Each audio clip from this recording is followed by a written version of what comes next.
is Jesus? Was he a prophet, a miracle worker, a great teacher? In the Gospel of Mark, Jesus asked his disciples, "Who do you say that I am?" Simon Peter replies to him, "You are the Messiah, Son of the living God."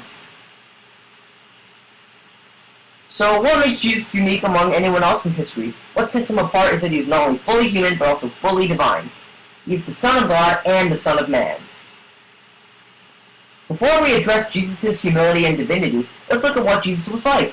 Jesus showed compassion and love towards everyone he came across, especially the marginalized and downtrodden people of society. Humility was a key trait of Jesus's. He demonstrated his humility toward others, from being baptized alongside sinners, even as he himself was sinless, to washing his disciples' feet. Even more importantly, he showed humility in obedience and submission to his Father's will. In Mark's Gospel, in the Garden of Gethsemane, he prays, "Father, for you all things are possible. Remove this cup from me, yet not what I want, but what you want." He placed God's plan as priority to his own desires, being obedient and even going to death on a cross. Jesus was a wise and knowledgeable teacher. He expanded on the teachings of the Old Testament and taught using parables that were simple, yet only those who had ears to hear and eyes to see would be able to understand his teachings. So yes, Jesus was humble, obedient, wise, and knowledgeable, yet he was more than all this. Jesus showed that he was divine in many ways. First of all, he was conceived of the Holy Spirit.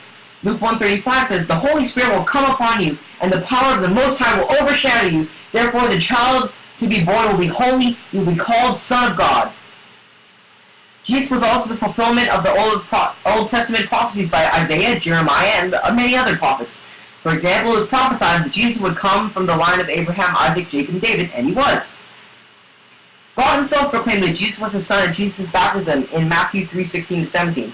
"The Spirit of God descended like a dove and came to rest on him, and a voice from the heavens said, 'This is my beloved Son, with whom I am well pleased.' Again, in the Transfiguration, in Mark 9:7, a voice from the heaven proclaims, 'This is my Son, in whom I am well pleased. Listen to him.'" Jesus performed miracles that demonstrated his divine powers. He did things that were humanly impossible, including making something from nothing in the feeding miracles, conquering the forces of nature by stilling the waters in a storm, by casting out evil spirits, by healing physical illness, and even by bringing the dead back to life. Most importantly, the Bible in Hebrews 4:5 tells us that Jesus was sinless and perfect. Because Jesus was sent by God to fulfill God's plan, Jesus' death and resurrection is what made it possible that the restoration of the broken relationship between God and man. Yet, Jesus was also fully human. He was born under human circumstances. He experienced everything that humans experience, including hunger, loneliness, fatigue, and sadness. What made Jesus special? Like every other human being, he experienced temptation, yet he was able to resist temptation and remain sinless. This is what allows him to fulfill the plan God had for him as a link between man's sinfulness and God's requirement for righteousness. So what was Jesus' purpose for being on earth?